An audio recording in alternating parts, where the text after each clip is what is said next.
एक बार राजनगर नामक गांव में दीनू नाम का व्यक्ति अपनी बीवी सुषमा और 2 बच्चों मुन्ना और टुन्ना के साथ रहता था। मुन्ना और टुन्ना दोनों ही बहुत शैतान थे और अक्सर गांव वाले उनकी शिकायत दीनू से किया करते थे। उनके घर के सामने एक दूसरा मकान था जो कि सालों से खाली पड़ा हुआ था और काफी डरावना सा दिखता था। एक दिन मुन्ना को उस मकान की छत पर एक औरत और बच्चा दिखाई पड़ते हैं। अरे टुन्ना, तूने उस मकान की छत पर कुछ देखा? मुझे वहाँ पर एक बहुत डरावनी सी औरत और एक बच्चा दिखा। अरे छोड़ो ना मुन्ना भैया, शाम को पापा से पूछ लेंगे।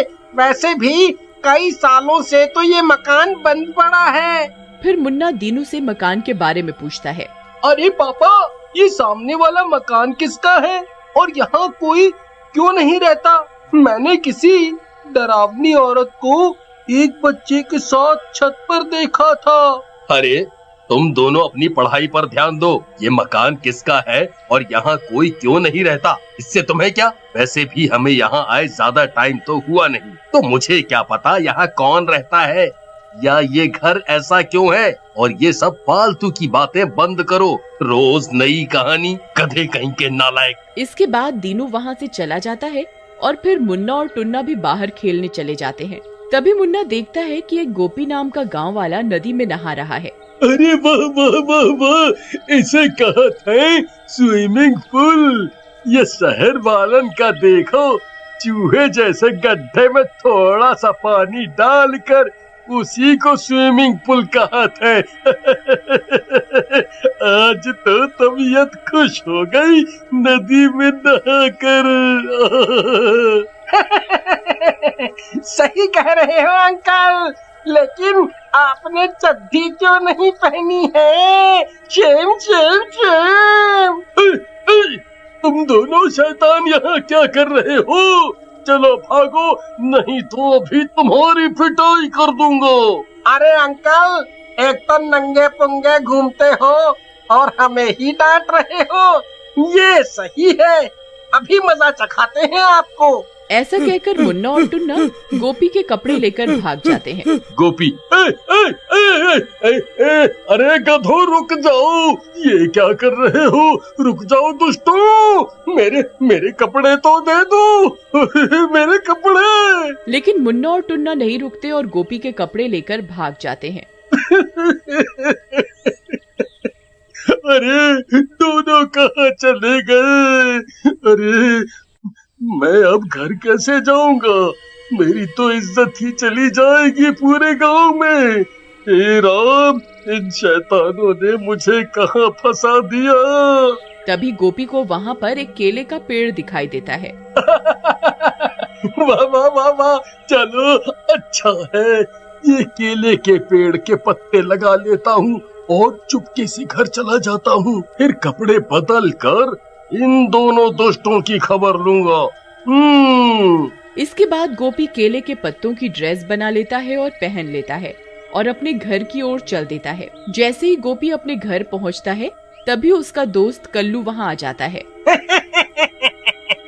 अरे गोपी, ये क्या? कहीं फैशन शो से आ रहे हो क्या? और ये क्या? पत्ते क्यों पहन रखे हैं?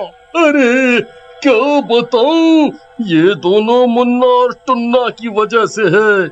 इन दोनों की तो मैं टांगे तोड़ दूंगा। इसके बाद गोपी कल्लू को पूरी बात बताता है। वे दोनों बातें कर ही रहे होते हैं कि तभी पीछे से एक बकरी केले के पत्ते खाने लगती है। अरे गोपी भाई, इन दोनों की टांगे तो बाद में तोड़ना, पहले अपनी इज्जत बचाओ। देखो, बकरी तुम्हारे पत्ते खा रही है। इसके बाद गोपी जल्दी से घर में घुस जाता है। थोड़ी देर बाद गोपी कपड़े पहनकर निकलता है और सीधे मुन्ना और टुन्ना के घर पहुंचता है और दीनू को उनकी सारी बात बताता है। अरे बाप रे, ये दोनों तो सचमुच बहुत शैतान हो गए हैं। गोपी भैया, मैं आपसे माफी मांगता हूँ और इन दोनों नालायकों को घर आने दो, मैं इनकी खबर लूंगा अच्छे से। उस रात दीनू के घर के सामने वाले मकान में अचानक लाइट जलने लगती है और उसकी रोशनी दीनू के कमरे में जाती है।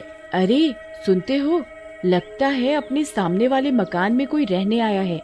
लाइट जल रही है। अरे यार क्या लुगाई है। अरे लाइट जल रही है तो जलने देना, कल सुबह जाके देख लेंगे। सोने दे, अब मुझे काम पर जाना है। उसके बाद सुषमा और दीनू सो जाते हैं। अगली सुबह उठकर दीनू उस मकान में जाता है। वहाँ पर मकान का मालिक और उसकी बीवी अपने बच्चे के साथ बैठी होती है। अरे भाई साहब, आपने ये मकान लिया है क्या? काफी दिनों से यहाँ कोई नहीं रह रहा था। जी भाई साहब, मैंने ही ये मकान खरीदा है, सस्ता मिल रहा था तो ले लिया। वैसे आप कौन? जी मैं आपका पड़ोसी हूँ और सामने वाला मकान मेरा है। कोई भी काम हो तो बताना, मैं पूरी मदद करूँगा आपकी। उसके बाद दीनू वहाँ से चला जाता है। एक दिन मुन्ना और टुन्ना अपने घर के बाहर खेल रहे होते हैं। तभी उन्हें सामने वाले मकान में एक लड़का दिखता है जो उनकी तरफ काफी देर से देख रहा होता है।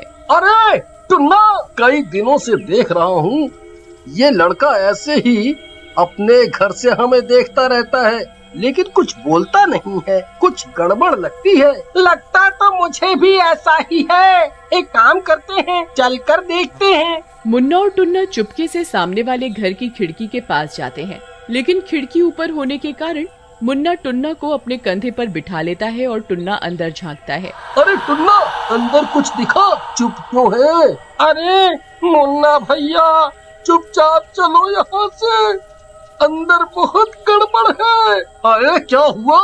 कुछ तो बोलो। अंदर एक चुड़ैल है मुन्ना भैया। चुड़ैल? क्या बोल रहा है भाई? आंटी देख ली होगी तूने बिना मेकअप के। मैं देखता हूँ, तू मुझे कंधे पे उठा, डरपोक कहीं का चुड़ैल। इसके बाद मुन्ना टुन्ना के कंधे पर बैठ जाता है और अंदर झांकता है। अंदर एक चुड़ैल, जो कि देखने में बहुत ही डरावनी होती है, एक लड़के को पकड़कर बैठी होती है और लड़के को मांस का टुकड़ा खिला रही होती है। टुन्ना, टुन्ना भाग यहाँ से, ये तू चुड़ैल है। भाग, अपनी जान बचा करके भाग, भाग, भाग टुन्ना भाग। उनका ये शोर सुनकर चुड़ैल बाहर आ जाती है और उन दोनों को भी पकड़ लेती है और घर में बंद कर देती है। क्या सोचा तुम दोनों ने मुझसे भाग पाओगे? अब तुम दोनों भी इसी के साथ बंद रहोगे। उधर मुन्ना और टुन्ना के काफी देर से घर न आने की वजह से दीनू और सुषमा उन्हें ढूंढने लग जाते हैं। इन दोनों नालायकों ने नाक में दम कर रखा है। जब देखो शरारत। आज मिल जाए तो इनकी टांगे तोड़ दूंगा। अरे क्या नास मिटा आदमी है, इसे बिल्कुल भी दुख नहीं है बच्चों के खोने का, अभी भी मारने की पड़ी है। उसके बाद दीनू सामने वाले पड़ोसी के घर मुन्ना और टुन्ना को पूछने जाता है। अरे भाई, आपने मेरे बच्चों मुन्ना और टुन्ना को देखा है? दोनों नहीं मिल रहे। मुझे लगा शायद आपके यहाँ आए हों। नहीं भाई, हमारे यहाँ तो कोई भी नहीं आया। अगर मुझे दिखेगा तो मैं बता दूंगा। हाँ, बता दूंगा। मकान मालिक जल्दी से दरवाजा बंद कर देता है, लेकिन मकान मालिक की इस हरकत से दीनू को उस पर शक हो जाता है। उसी रात को उस सामने वाले मकान से काफी अजीब अजीब सी आवाजें आने लगती हैं। अगले दिन दीनू ये सारी बात गोपी को बताता है। दीनू भाई, जो तुम बतावत हो, हमका तो भूत प्रेत का चक्कर लगत है। एक काम करो, रात में चलत हैं और अपनी सुरक्षा के लिए एक ठो तांत्रिक भी ले लेंगे। हाँ। उसके बाद गोपी, सुषमा और दीनू एक तांत्रिक के साथ सामने वाले घर में जाते हैं। उन चारों को देखकर मकान मालिक घबरा जाता है और भागने की कोशिश करता है, लेकिन गोपी और दीनू उसे पकड़ लेते हैं और उसे पीटने लगते हैं। अरे अरे मर गया रे। अरे अरे मुझे मत मारो, मुझे मुझे मत मारो, मुझे मत मारो। छोड़ दो मुझे, छोड़ो। छोड़ेंगे नहीं, फोड़ेंगे। अगर तूने सच नहीं बोला कि क्या चक्कर है और मेरे बच्चे कहाँ हैं? हाँ, मैं बताता हूँ, लेकिन मुझे मत मारो। दरअसल ये चुड़ैल है जो मेरे पीछे पड़ गई है। मुझे ये एक रात जंगल से घर आते समय मिल गई थी। अब मैं जहाँ भी जाता हूँ ये मेरे पीछे पीछे आ जाती है और मेरे बेटे को मार डालने की धमकी देती है। मुझे और मेरे बेटे को बचा लो। वो हर अमावस की रात को बच्चों की बलि देती है। बचा लो, हमें बचा लो। बचा लो। तभी वो चुड़ैल वहाँ आ जाती है। तूने इन लोगों को सब बता दिया लेकिन तूने क्या सोचा ये तुझे बचा लेंगे? ये भी अब तेरे साथ ही मरेंगे। दोस्त चुड़ैल, लगता है तुझे कोई सिद्ध महात्मा नहीं मिला है अभी तक। आज मैं तुझे बताता हूँ बच्चों की बलि चढ़ाना क्या होता है। इसके बाद तांत्रिक अपने चिमटे से चुड़ैल के सिर पर वार करता है। चुड़ैल के सिर के 2 टुकड़े हो जाते हैं और वो वहीं जलने लगती है और फिर सब कुछ ठीक हो जाता है। एक बार की बात है, घने जंगल के भीतर बसे एक छोटे से गांव में पाली नाम की एक गरीब चुड़ैल रहती थी। पाली बाकी चुड़ैलों की तरह नहीं थी। पाली दुष्ट या मतलबी नहीं थी। पाली का दिल तो दयालुता से भरा पड़ा था। वो तो हमेशा दूसरों की मदद करने की इच्छा रखती थी, पर गांव के सभी लोग उस चुड़ैल से उसकी जादुई क्षमताओं के कारण डरते थे। पाली की कुटिया जंगल के किनारे पर ही थी। पाली ने अपनी कुटिया के पास ही एक बगीचा बनाया हुआ था जिसमें वो जादुई जड़ी बूटियां उगाती थी और गांव में कभी भी कुछ अजीब घटना होती तो गांव वाले पाली चुड़ैल को ही उसका दोषी ठहराते। एक दिन पूरा गांव गर्मी और सूखे से बहुत परेशान था। इस गर्मी से तो हाल बेहाल है ही, पर ये सूखा, इसे भी अभी पड़ना था। पूरे गांव में पानी की कमी है। नदी नाले सब सूख चुके हैं और तो और बिना पानी के खेत खलियान तक सूख गए। हमारी सब फसलें बर्बाद हो गई इस सूखे की वजह से। हे ऊपर वाले, हम सब पर रहम कर और जल वर्षा कर। हम सब तुझसे हाथ जोड़कर प्रार्थना करते हैं। उस ऊपर वाले को क्यों कोसते हो तुम सब? उस ऊपर वाले ने क्या किया? उसने कुछ नहीं किया। अरे अगर कोसना ही है तो उस चुड़ैल को कोसो। जरूर ये सब उसी का करा धरा है। उसने जरूर हमारे गांव पर कुछ काला जादू किया है जिसके कारण हमारे गांव में पानी की कमी और सूखा पड़ गया है। तुमने बिल्कुल सही कहा काकी, ये सब पक्का उसी चुड़ैल का किया धरा है। गांव भर में सभी चुड़ैल को दोषी मानने लगे। चारों ओर गर्मी और पानी ना होने से परेशान एक दिन चुड़ैल को गांव वालों की परेशानी के बारे में पता चला। मुझे है आभास गांव के लोग परेशान हैं। किस वजह से वो भी पता है मुझे उन गांव वालों के लिए जल्द से जल्द कुछ करना होगा। उनकी मदद करनी होगी जिससे उन्हें इस परेशानी का सामना ना करना पड़े। गांव के सभी लोग एक एक पानी की बूंद के लिए परेशान हैं। इसके लिए मुझे अपने जादू का प्रयोग करना होगा। एक दिन पाली ने अपनी शक्तिशाली जादू का प्रयोग किया, प्राचीन मंत्र का जाप किया। तभी अचानक गांव के ऊपर काले बादल मंडराने लगे और तभी वर्षा होने लगी। वर्षा देखकर सभी गांव के लोग खुशी के मारे बाहर निकल आए। ओ शामू, ओ मुरली, देखो जरा हमारे गांव में ये अचानक बारिश कैसे होने लगी भाई। हाँ भाई, ये तो चमत्कार ही हो गया। उधर देखो हमारे बच्चे कितना खुश हैं। देखो कैसे बारिश में नाच रहे हैं। अब हमारे खेतों को पानी मिलेगा और हमारे खेत फिर से जाग उठेंगे। अब ये सब छोड़ो और चलो गांव में घूम कर आते हैं और इस बारिश का मजा लेते हैं। गांव के लोगों को खुश देखकर चुड़ैल बहुत खुश थी, पर उसे ये नहीं पता था कि उसने जो वर्षा करने के लिए जादू किया था वो जादू गलती से अधिक शक्तिशाली हो गया। दिन ब दिन वर्षा तेज होने लगी और पूरा गांव दलदल में तब्दील हो गया। नदियां उफान पर आ गईं, जिससे गांव में और उनके घरों में पानी भर गया। पहले बारिश हो नहीं रही थी, अब रुकने का नाम नहीं ले रही। इतनी ज्यादा बारिश की वजह से तो अब घरों में पानी भी भरने लगा। मुझे तो यही लगता है कि हमारे बच्चों को लेकर किसी ऊंचे स्थान पर चलना होगा। तुम बिल्कुल सही बोल रही हो। चलो सामान बांधे और चलें यहाँ से जल्दी। गांव के बाकी लोग भी बहुत परेशान हो गए। गांव में पानी भरने से देखते ही देखते अचानक बारिश ने बाढ़ का रूप ले लिया। लोगों को संभलने का मौका तक नहीं दिया। सभी लोग अपने घरों की छत पर आ जाइए, क्योंकि गांव में बाढ़ आ चुकी है। जब तक हम आप सभी को यहाँ से बाहर निकालने का प्रयास करते हैं। चारों तरफ हाहाकार देखकर चुड़ैल परेशान हो गई। ये मैंने क्या कर दिया? कहीं मैंने इस बारिश को ज्यादा शक्तिशाली तो नहीं बना दिया? ये मैंने सही नहीं किया। मुझसे बहुत बड़ी गलती हो गई और अब इस गलती को मैं ही सुधारूंगी। गांव वालों को मुझे बचाना होगा किसी भी हालत में। ये सब उस चुड़ैल ने किया है। गांव में बाढ़ उसकी वजह से ही आई है। बहन सही बोल रही हो, वो चुड़ैल हमें खुश नहीं देख सकती, इसीलिए उसने ऐसा किया होगा जरूर। अब मैं अपने बच्चों को लेकर कहाँ जाऊँ? तभी चुड़ैल बाढ़ के पानी में उतर जाती है।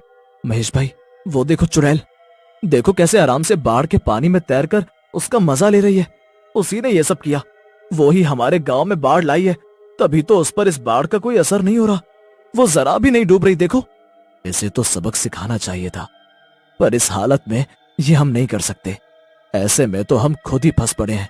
जल्दी से मेरा हाथ पकड़ो, मैं तुम्हें और तुम्हारे परिवार को बचाने आई हूँ। जल्दी करो, मैं तुम सबको किसी ऊंचे स्थान पर पहुँचा दूंगी। हाथ भी मत लगाना हमें, तेरा क्या भरोसा पल में खा जाए मुझे और मेरे परिवार को। और वैसे भी ये सब तेरी ही वजह से। मेरे पास समझाने का वक्त नहीं है, इसीलिए तुम सब चलो। चुड़ैल के बहुत समझाने पर भी रानी और उसका परिवार उसके साथ नहीं जाता और वहीं छप्पर पर बैठा रहता है। ये सब गांव वाले मुझे हमेशा ही गलत समझते आए हैं, पर मैं इनके दिल में खुद की गलत को निकालकर अपने लिए अच्छी सोच बनाकर रहूंगी, और ये तभी होगा जब मैं पूरे गांव को इस मुसीबत से बचा कर रहूंगी। मुरली भाई, वो देखो चुड़ैल, और वो चुड़ैल देखो यहीं आ रही है। वो जरूर हमें इस बाढ़ के पानी में डुबोने आई होगी। मैं तुम सबके मदद के लिए आई हूँ, इसीलिए तुम मेरा कहना मानो और मेरे साथ मेरा हाथ पकड़कर चलो। मैं तुम्हें डूबने नहीं दूंगी। डूबने नहीं दूंगी? तुम तो हमें डुबा चुकी हो पहले ही। चल निकल यहाँ से। माँ मुझे बहुत भूख लगी है, कुछ खाने को दो ना। जो रोटी मैं अपने साथ बांध कर लाई थी वो तो सारी इस पानी में भीग गई। अब मैं अपनी बच्ची को क्या खिलाऊं? पीहू के बापू, पीहू बहुत भूखी है और खाने को कुछ भी नहीं है मेरे पास। रामू, तुम्हारे पास कुछ खाने को है? बच्ची भूखी है, उसे खाने को कुछ चाहिए। मेरे बच्चे खुद भूखे हैं और उन्हें खिलाने के लिए मेरे पास कुछ भी नहीं है। तभी चुड़ैल कहीं से अपने साथ कुछ फल खाने को ले आती है। लो, ये फल अपने बच्चों को दे दो, इनसे उनका पेट भर जाएगा। तेरे ये जहरीले फल मैं अपने बच्चों को खिला दूं, उन्हें मार दूं? नहीं, मैं ये तेरे जहरीले फल अपने बच्चों को कभी नहीं दूंगी। जा यहाँ से, हमें और परेशान मत कर। नहीं, ये फल जहरीले नहीं है, मेरा विश्वास करो और इन्हें खा लो। चुड़ैल के लाए हुए सभी फल सरस्वती पानी में फेंक देती है और सभी फल पानी में बह जाते हैं। चुड़ैल उनकी मदद पूरी तरह से करना चाहती थी, पर कोई भी चुड़ैल की बातों पर विश्वास ही नहीं कर रहा था। हर तरफ से सभी उसे धुतकार रहे थे। तभी लाजपत का पैर फिसल जाता है और वो बाढ़ के पानी में बह जाता है। बचाओ, बचाओ, कोई बचाओ मुझे। कोई बचाओ मेरे पति को। अरे कोई तो बचाओ, नहीं तो ये डूब जाएंगे, ये डूब जाएंगे। तभी चुड़ैल तैरती हुई लाजपत के नजदीक पहुंचती है और उसका हाथ पकड़कर उसे सुरक्षित स्थान पर पहुंचा देती है। मेरा मकसद तुम लोगों को नुकसान पहुंचाना नहीं, तुम्हें बचाना है। तुम यहीं रहना, कहीं जाना नहीं। मैं तुम्हारे परिवार को भी बचाकर यहीं ले आऊंगी। लाजपत चुड़ैल की तरफ देखता ही रहता है। चुड़ैल फिर से बाढ़ के पानी में कूद जाती है और बाकी लोगों को भी बचाने लगती है। चलो सब निकलो जल्दी यहाँ से, क्योंकि बारिश और ज्यादा तेज हो गई है। ये बारिश के पानी का बहाव तेज कर रही है। तुम सबके घर की छत भी बस कुछ ही देर में डूब जाएगी। देखो, मेरा कहना मानो और चलो मेरे साथ। चुड़ैल की बात कोई नहीं सुनता। सभी छत पर जमे बैठे थे। बारिश बहुत तेज हो गई है, फिर भी ये लोग मेरी नहीं सुन रहे। मैंने इन लोगों को कैसी मुसीबत में डाल दिया भगवान। मैं अपनी आंखों के सामने इन लोगों को मरता तड़पता नहीं देख सकती। छोटे छोटे बच्चों को ठंड लग सकती है और वो बीमार पड़ जाएंगे ऐसे। मुझे अब ठंडे दिमाग से काम लेना होगा। चुड़ैल पानी में एक जगह हाथ जोड़कर खड़ी हो जाती है और अपनी आंखें बंद कर लेती है। मन में कुछ सोचती है और एकदम से आंखें खोल लेती है। यहाँ जादू की नहीं, हिम्मत और ताकत की जरूरत है। नदी का बहाव सारा गांव की तरफ ही आ रहा है, मुझे उसे मोड़ना होगा। नदी के पास पहुँचते ही बारिश का पानी नदी के पानी में मिलकर कितना खतरनाक सैलाब ला सकता है, मैंने ये आज देख लिया। मुझे इस नदी के बहाव को दूसरी तरफ मोड़ना होगा, तभी कुछ हो सकता है।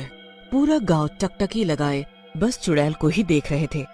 ये चुड़ैल आखिर कर क्या रही है? मेरी तो कुछ समझ नहीं आ रहा। ये चुड़ैल आखिर करने क्या जा रही है? वहाँ हिम्मत दिखाकर आखिरकार चुड़ैल नदी के बहाव को दूसरी तरफ मोड़ ही देती है। तभी गांव से पानी नीचे उतरने लगता है। धीरे धीरे सारा पानी बैठ जाता है और गांव वाले चैन की सांस लेते हैं। ये सारा पानी देखो गायब हो गया। अब हमें डरने की कोई जरूरत नहीं। और ये सब इस चुड़ैल की वजह से हुआ है। मैंने क्या, हम सब ने देखा कि कैसे तुमने अकेले ही नदी के बहाव को दूसरी ओर मोड़ा और हमारी जानें बचाई। तुम्हें हम सब ने कितना गलत समझा। तुम्हारी एक नहीं सुनी और तुमने ही हमारे बच्चों की जान बचाई। तुम्हें हम सब ने क्या क्या नहीं बोला। अरे कोई बात नहीं, तुम सब ने मुझ गरीब को एक साथ इतना मान सम्मान दे दिया कि खुशी के आंसू ही निकल पड़े मेरे तो। चलो हम सब मिलकर गांव को पहले जैसा कर देते हैं, साफ और स्वच्छ। बारिश के रुकते ही सभी ने मिलकर गांव की सफाई की और उसे पहले जैसा फिर से बना दिया। चुड़ैल ने गांव को तो बचाया ही, साथ में मान सम्मान भी पाया उनसे।